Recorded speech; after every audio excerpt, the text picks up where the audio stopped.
దేవుడు నేర్పుతున్న పాఠం ఏంటంటే సైతాను ఇంతదాన్ని నీకు భూతద్దంలో చూపిస్తున్నాడు. నువ్వు దాన్ని అలా చూడటం కాదు, దాన్ని తిరగదిప్పి చూడు. ఇప్పుడు ఇందాక నేను చెప్పిన మ్యాటరే, కోల్పోయినందున నేను దరిద్రుడిని అనుకోవద్దు. నీలాంటి నీతిమంతురాల్ని కోల్పోయినందుకు అవతలి వారి దరిద్రులు, అది చూడాల్సిన విషయం. అప్పుడు నీకు ఏడుపు వచ్చిద్దా, నవ్వు వచ్చిద్దా? ఇప్పుడు చెప్పు. అయ్యో నేను కోల్పోయాను అంటే నీకు ఏడుపు. ఆహా నన్ను కోల్పోయింది పిచ్చిది పిచ్చోడంటే నీకు నవ్వు, అవతలి వారికి ఏడుపు. ఇది దేవుడు చూడమన్న కోణం.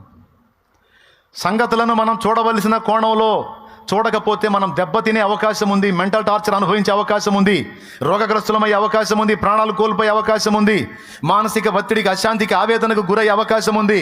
దానివల్ల మొత్తం క్షోభే. అలా వద్దు, అలా వద్దు. జనాలు ఎలాగైనా తిప్పుతారు. జనాల మాటల కోణం. ఇప్పటిదాకా వ్యక్తులు మనల్ని విడిచిపోయినప్పుడు మన పరిస్థితులు ఏంటనేది మనం ఆలోచించుకున్నాం. ఇప్పుడు మనం జనాల మాటల కోణాన్ని కూడా చూద్దాం.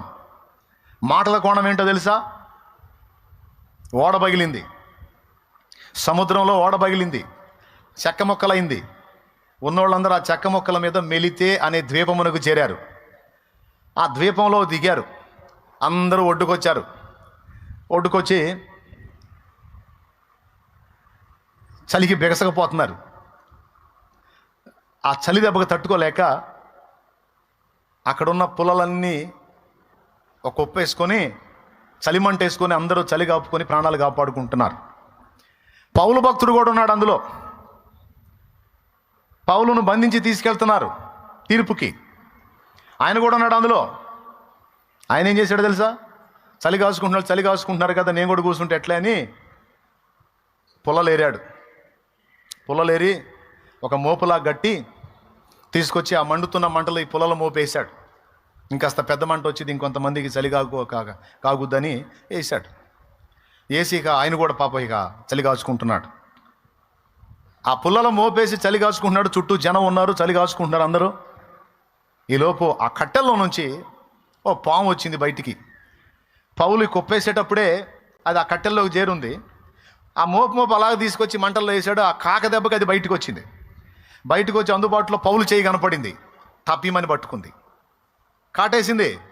కాటేసి వదల్లా అట్టనే పట్టుకొని ఉంది అలాగా ఆయన చేతిని. జస్ట్ అప్పుడే చావు తప్పి కన్నులు అట్టుపోయినట్టుగా బయటపడ్డారు. వెంటనే మళ్ళా ఇదొకటి. చుట్టూ ఉన్న జనం ఏమన్నారో తెలుసా? ఇతడెవడో భయంకరమైన పాపిలాగున్నాడు, భయంకరమైన పాపిలాగున్నాడు. అరే సముద్రంలో తప్పించుకుంటే సర్పము కాటుకు బలవుతున్నాడు. ధర్మము అతన్ని బ్రతకనీయదు. ఇతడెవడో అన్యాయస్తులాగున్నాడు, నేరస్తులాగున్నాడు. ఇతడు తేడా. సముద్రంలోంచి చావు తప్పించుకున్న సర్ప రూపంలో చావు వచ్చేసింది అని మాట్లాడేసి వెంటనే వాళ్ళ మాటలు వచ్చేసినాయి. చూస్తారా ఆ సన్నివేశం? చూడండి అపోస్తలుల కార్యములు 28వ అధ్యాయం 4వ వచనం. ఆ ద్వీపవాసులు ఆ జంతువు అతని చేతిని వేలాడుట చూచినప్పుడు నిశ్చయముగా ఈ మనుషుడు నరహంతకుడు, ఇతడు సముద్రము నుండి తప్పించుకునినను న్యాయం అతన్ని బ్రతుకునేదని తమలో తాము చెప్పుకునేది. అతడైతే ఆ విష జంతువును అగ్నిలో జాడించి వేసి దేవునికి స్తోత్రం కలుగును ఏ హానియు పొందలేదు. వారు అతని శరీరము వాచునో లేక 5వ వచనంలో ఏమన్నారండి? వాళ్ళన్న మాటని విన్నాడు. అయ్యేం పట్టించుకోవాలా. నిజంగా వాళ్ళ మాటలు కానీ పౌలు తీసుకొని ఉంటే దెబ్బకే అవుట్. పాము కరిసింది, విషం ఎక్కిద్ది. పాము కరిసి వదిలేలా మళ్ళా ఎగ్దం అలా పట్టుకొని ఉంది. అంటే బాడీలోకి విషం పంపిస్తూ ఉంది. నన్ను తీసుకొచ్చి మంటలు వేస్తావా అని పట్టుకొని విషం ఎక్కిస్తూ ఉంది ఫుల్గా. వాళ్ళందరూ తలా ఓ మాట అన్నారు. నరహంతకుడు, దుర్మార్గుడు, పాపి అయిన మనుషుడు, న్యాయం అతన్ని బ్రతకనీయదు, సముద్రంలో తప్పించుకున్న పాము చేతిలో దస్తున్నాడు ఇప్పుడు అని టపా టపా టపా టపా మాట్లాడేశారు. ఒక్కొక్కడు ఎదురు చూస్తూ ఉంటాడు. మనుషుల్ని బాగు చేసే మాటలు మాట్లాడరు. మనుషుల్ని పాడు చేసే మాటలు, వ్యతిరేకమైన మాటలు, విమర్శనాత్మకమైన మాటలు. కొంతమంది బతుకులయ్యి వాళ్ళ జీవితాలు అంతే. ఏమండి, వాళ్ళు ఏం చేయాలండి? దరిద్రులు కాకపోతే ఏం చేయాలో ఆ పామును లాగేసి వెంటనే ఆ చేతికి ఒక క్లాత్ కట్టేసి ఆ విషాన్ని నోటితో లాగేసి ముందు అతని ప్రాణాన్ని కాపాడొద్దు. ఒక పక్క ఆవంతన పాము గరిసి ప్రాణాపాయంలో అవతల మనిషి ఉంటే అతడి కర్మని గురించి మాట్లాడుతున్నారు. కొంతమంది దరిద్రులు ఇంతే ఉంటారు. దరిద్రపోళ్ళు. మిమ్మల్ని కాదులే, అవతల వాళ్ళు బాధలో ఉంటే ఏదన్నా అంత సాయం చేయటం కాదు. వాళ్ళు మంచోళ్ళు అయితే అట్ట ఎందుకు జరిగిద్ది? దేవుడు అన్యాయస్తుడు కాదు. ఒకళ్ళకి ఏదైనా అటు జరిగిందంటే వాళ్ళు ఎంత తేడా అయితేనో అటు జరిగిద్ది. మంచోళ్ళు అయితే ఎందుకు జరిగిద్ది? ఇట్లాంటి పనికి మాలిన మాటలు మనం మాట్లాడొద్దు. మంచోడికి కష్టాలు రావా? నీతిమంతుడికి శ్రమలు రావా? దేవుని వాక్యం ఏం చెప్పింది? నీతిమంతునికి కలుగు ఆపదలు అనేకములు, ఆయనను వాటన్నిటి నుండి యెహోవా వాణ్ణి తప్పించును, కాపాడును.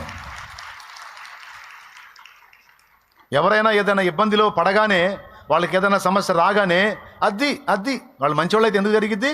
చెడిపోయిన వాళ్ళు కాబట్టి అట్ట జరిగింది. ఇదంతా కర్మ సిద్ధాంతం. ఈ కర్మ సిద్ధాంతం వాళ్ళు ఉన్నారాడా? ఈ కర్మ సిద్ధాంతపు మాటలు పౌలు పట్టించుకోవాలా? వాళ్ళ మాటలు నిజంగా నీ బోటోళ్ళు నా బోటోళ్ళు అయితే ఖచ్చితంగా తీసుకుంటారు. ఇక ఆవంతన పడి నురుగక్కుని గిలగలు దండుకొని సావటమే వాళ్ళ మాటల దెబ్బకే. పౌలు అయితే ఏం చేశాడో తెలుసా? ఆ సర్పమును అగ్నిలో జాడించి వేసి, చదువు అక్కడ 5వ వచనం.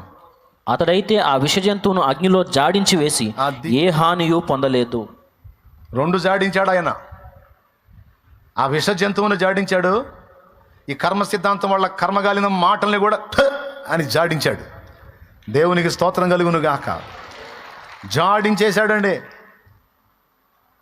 ఫస్ట్ పాయింట్ చెప్పాను, ఈ 2వ పాయింట్ చెప్తున్నాను. జాడించి వేయటం నేర్చుకో. ప్రతి చిన్న మాటకి. కొంతమంది ఎంత సున్నితం అంటే, ఒకప్పుడు నేను అంతే సెన్సిటివ్ అండి. అసలు ఒక్క మాట పడటం ఇష్టం ఉండదు నాకు. కూడు కూడా మానుకొని ఆలోచిస్తూ ఉండేవాడిని, తిండి కూడా మానుకొని. ఎందుకంటే మాట పడను. ఎవరంటే అసలు బాధ, ఇక లాక్కుంటా పీక్కుంటా ఉంటాను. ఆఖరి కన్న తల్లన్నా ఒప్పుకోను. 2 రోజులైనా సరే తిండి మానుకొని ఆంతును కూర్చుంటా. మాట పడటం ఇష్టం ఉండదు. దేవుడు నేర్పాడు, ఒరే నీ ద్వారా నేను చేసే పని చేసుకుంటా పోతే మొరుగుతానే ఉంటాయి. ఆ కుక్కలతో నీకెందుకు, నువ్వు వారా అంటాడు ఆయన. మురిగే కుక్కలు మొరుగుతానే ఉంటాయి. అటు పని మొరగటమే. ఆ మురిగేదేదో సువార్త మురిగితే బాగుండు, 4 ఆత్మలు రక్షించబడతాయి. ఆ మురిగేదేదో యేసయ్య వార్త మురిగితే బాగుండు, అన్ని జనుల మధ్యలోకి వెళ్ళి. అబ్బాయి ఇప్పుడు అది ఆ మొరగటం ఆపేశారు. అది మొరగటం ఆపేసి వాళ్ళ మీద వీళ్ళ మీద వాళ్ళ మీద మురిగి ఏమండి, ఈ మొరుగుడే వాళ్ళ బతుకంతా. నీ మీద మురిగే వాళ్ళు కూడా ఉంటారు. ఆ మురిగే కుక్కలను పట్టించుకోకుండా ఏనుగు గంభీరంగా సాగిపోయినట్టు సాగిపోవటమే మన పని. వేలాది ఆత్మలండి దేవుని కృపలో రక్షణ పొందింది. వేలాది ఆత్మలో. ఇక నేను చెప్పడానికి కూడా లేదు, అక్కడ సంఖ్య మీరు చూశారు. ఇక నేను చెప్పేది హెచ్చులుగా ఉంటుంది. వేలాది ఆత్మల రక్షణ కార్యం జరిగింది. కానీ మీకందరికీ చెప్తున్నాను, నేనైనా మీరైనా ఎవరైనా పొగిడినప్పుడు పొంగకూడదు, విమర్శించినప్పుడు కృంగకూడదు, లెక్క కూడా చేయకూడదు. జాడించి అవతల పడేసేయమన్నాడు దేవుడు. జాడించి అవతల పడేసేయి. సర్పాలతో నీకెందుకురా? సర్ప సంబంధుల మాటలతో నీకెందుకో? నీతో మాట్లాడుతున్నాడు ఈవేళ. అప్పుడప్పుడే నాలుక తిప్పేస్తారు మనుషుల మాటలు. అప్పుడే పొగుడతారు, అప్పుడే మళ్ళీ తిప్పేస్తారు నాలుక. మనుషుల మాటలు లెక్క కూడా చేయొద్దు. ఇప్పుడు వీళ్ళు చేశారు అదే పని. వీళ్ళు చేశారండి. పాము గరిసినప్పుడేమో నరహంతకుడు అన్నారు. పాము గరిసినప్పుడు పాము అతని చేతిని వేలాడుతున్నప్పుడేమో నరహంతకుడు, న్యాయం అతన్ని బ్రతకనీయదు, దుర్మార్గుడు, పాపాత్ముడు పోతాడు ఇంకా సేపట్లో అనుకున్నారు. మీలాంటి నాలాంటి బలహీనుడై ఉంటే పౌలు అయ్యో నిజంగా నేను చచ్చిపోతా పోయేవాడు. ఎరా అని దులిపేశాడు అంతున. ఆ మంటలోనే దులిపేశాడు. పామేమో కాలిపోయింది, ఈ నోళ్ళేమో మూతపడ్డాయి. పట్టిన పాము కాలిపోయింది, తిట్టిన నోళ్ళు మూతబడ్డాయి. ఇప్పుడు గమనిస్తూ ఉన్నారు, ఏమైద్దో అతని శరీరము వాచునో, అకస్మాత్తుగా పడి చచ్చునో అని కనిపెట్టుచుండేది. కనిపెట్టకపోతే దాన్ని వైద్యం చేయొచ్చు కదండి. వీళ్ళని ఏం తీసుకొని కొట్టాలండి నాకు అర్థం కాదు. చెప్పు తీసుకొని కొట్టాలా, లేకపోతే చేట తీసుకొని కొట్టాలా? ఈ దరిద్రులను ఏం చేయాలా? కేవలం మాటలకే పరిమితం, కేవలం మాటలకే పరిమితం, కేవలం మాటలకే పరిమితమై చేతలు లేని, చేవలేని చవట దద్దమ్మల మాటలు మనం పట్టించుకోకూడదు.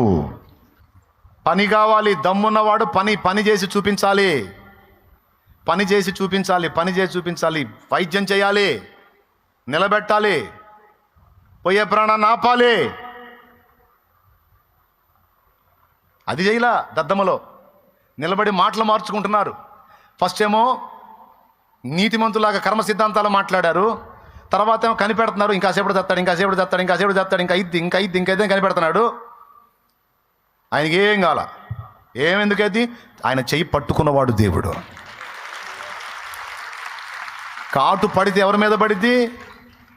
పౌలు మీద కాదు, పౌలు ఎవరిని ధరించుకున్నాడో ఆయన మీద పడింది. ఇదిగో నీ మీద పడుతున్న దెబ్బలన్నీ నావి అని స్వీకరించాడు నా ప్రభు. పడిన వేషం, పడిన కాటు, ఎక్కిన వేషం ఎవరికి ఎక్కిద్ది? నా ప్రభువే స్వీకరించాడు కల్వరి శిలువలో. అతడు పొందిన దెబ్బల చేత మీకు స్వస్థత కలుగుచున్నదే. అతడు పొందిన దెబ్బల చేత మీకు స్వస్థత కలుగుచున్నదే.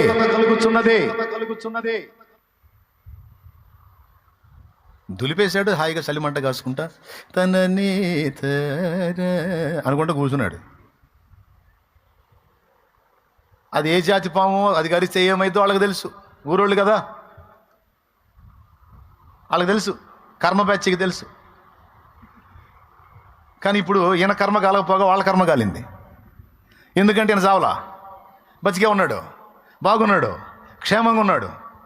అప్పుడు వాళ్ళ కర్మ కాలి ఇంతలో పాము విషంగా, ఆ పాము కరిస్తే బాడీ వాసిద్ది, ఆవంతున పడి చస్తారు.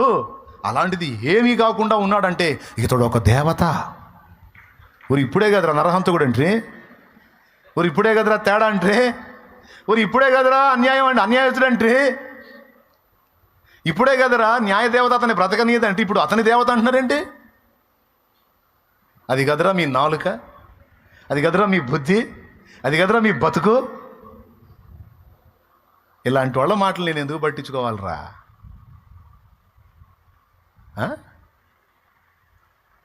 ఏదన్నా ఏమన్నా ఏం చేసినా నా యేసయ్య అనాలి, నా యేసయ్య చేయాలి. నువ్వు కైసర ముందు నిలబడాలనేది నా ప్రభు తెరచిన తలుపు పౌలుకి. ఏ పాములు మోస్తాయి ఆ తలుపుల్ని, ఏ మాటలు మోస్తాయి? ఎవరు మోస్తారండి? చివరికి ఏం చేశారో తెలుసా? వాళ్ళ గూడెం పెద్ద పేషెంట్ అయి ఉంటే ఈయన తీసుకొని పోయారు. కర్మ బ్యాచి, ఈ కర్మ వాళ్ళందరూ తీసుకొని పోయి ప్రార్థన చేస్తే, ఆ రక్తభేది చేత బాధపడుతున్నాడు గూడెం పెద్ద తండ్రి, పోయి ముట్టి ప్రార్థన చేస్తే వాళ్ళు వేసాడు, బతికాడు, సచ్చేవాడు బతికాడు. రక్తభేది, రక్త విరోచనాలు, చచ్చిపోయే పరిస్థితికి వచ్చాడు. కరెక్ట్గా పౌలు పోయి చేతుల నుంచి ప్రార్థన చేశాడు, బతికి బయటకు వచ్చాడు. కార్యం జరిగింది అక్కడ. ఇక జైలు సత్కారాలు, సన్మానాలు, వచ్చిన వాళ్ళందరికీ పౌలతో కలిసి మొత్తానికి సాయం చేశారు. జాగ్రత్తగా సాగనంపారు. వదిలినట్టుంది వాళ్ళ కర్మ. దేవునికి స్తోత్రం కలుగును గాక. మనల్ని విసర్జించిన వాళ్ళ విషయంలో మనం కలిగి ఉండాల్సిన దృక్పథం నంబర్ 1. ఓకే, అలాగే మనల్ని విమర్శించిన వారి విషయంలో మనకు ఉండాల్సిన దృక్పథం. 2 సంగతులు చెప్పా. మన విషయంలో మాట్లాడే వాళ్ళ మాటల్ని మనం ఎలా తీసుకోవాలి, ఏ విధంగా తీసుకోవాలి? నరం లేని నాలుక అటు తిరిగిద్ది, ఇటు తిరిగిద్ది. మనుషులు మాట్లాడే మాటలు స్థిరమని అనుకోవద్దు. యుద్ధంలోకి వెళ్ళి గెలవక ముందు వాళ్ళ పెద్దన్న ఏమని ఉంటాడు? బైబిల్లో రాస్తుంది, నీకు మహా గర్వం, ఆ చిన్న మందనేమి చేసితివి, నీ గర్వమును నీ చెడుతనమును నాకు తెలియను అన్నాడు. ఎవరో? దావీదు పెద్దన్న, ఎలియాబు. నీ గర్వమును నీ చెడుతనం నాకు తెలుసురో నువ్వు మామూలుడిగా నువ్వు అట్లా ఇట్లా అన్నారు. తర్వాత దావీదుని దేవుడు యుద్ధరంగంలో తీసుకెళ్ళి యుద్ధంలో జయ జీవితాన్ని ఇచ్చిన తర్వాత ఇశ్రాయేలు సర్వ సమాజం దావీదును ఘనపరిచినప్పుడు ఏమనుంటాయి అన్నల నాలుకలో? ఏమనుంటాయి? మావాడు చిన్నప్పటి నుంచి సురికానండి, అసలు వాడు భక్తి, వాడు అసలు దేవుడి మనిషి వాడు. మరి ఇప్పుడే కదరా అంటే నువ్వు నీ గర్వమును నీ చెడుతనమును నాకు తెలియను అంటివి కదరా పెద్దోడా, ఇప్పుడే ప్లేట్ ఫిరాయించావేరా. జనం నిన్ను తిట్టడం ఎంతసేపు, నిన్ను నెత్తికెత్తుకోవటం ఎంతసేపు? ఆడిస్తాడు సోదరా నా దేవుడు వాళ్ళ నాలుకల్ని. ఏం చేస్తాడు? అటు తిరిగిన నాలుకల్ని ఇటు తిప్పుతాడు. నీకు వ్యతిరేకంగా ఉన్న నాలుకలు నీకు అనుకూలంగా తిప్పుతాడు. ఆయనకి చేత నవ్వును, దానికోసం అవసరమైతే ఒక అద్భుతం చేస్తాడు.